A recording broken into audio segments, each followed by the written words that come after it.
What's a long distance relationship and how do you make one work? Stay tuned until the end to get the stop arguing and start communicating e-guide as a thank you.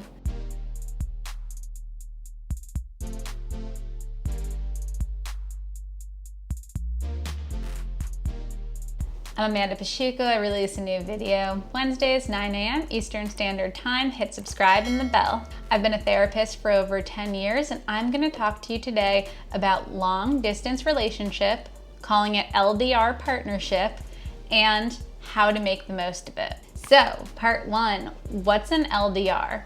I would identify a long distance relationship as a relationship in which you are more not with the person than with the person. That could look like being with them one night a week.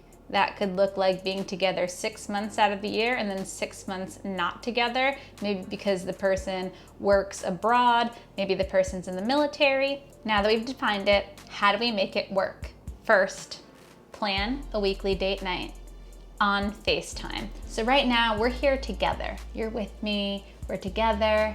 You're seeing me in motion, you're seeing my face, you're hearing my voice. When you're on the phone, you hear the voice, you don't get to see the person in motion though.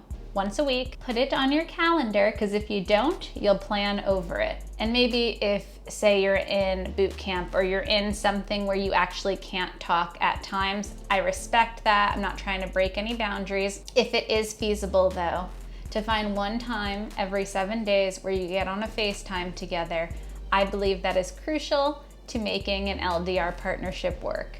Next point.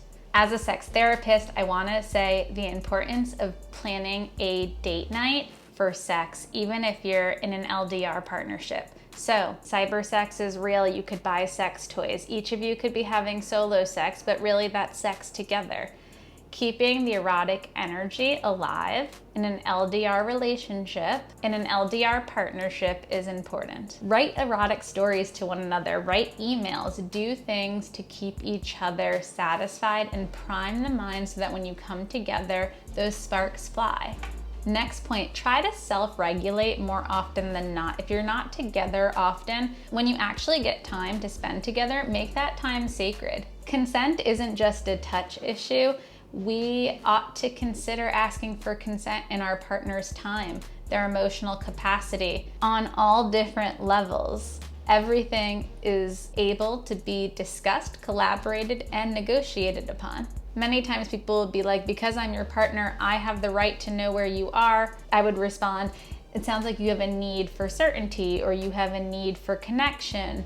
Is there anything that I can do? Do you have any requests for me?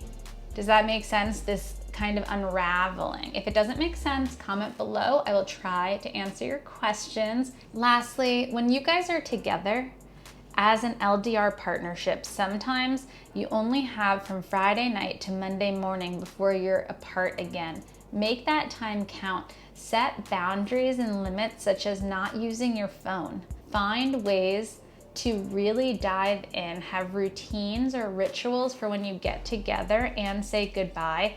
And then when you're apart, talk about the wins and celebrations. Communicate in ways that feel collaborative and bridge the gap between you both.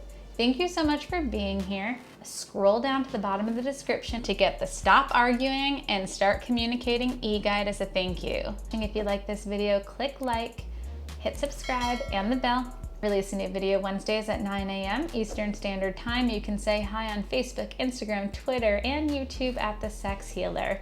See you guys then. Thanks for watching.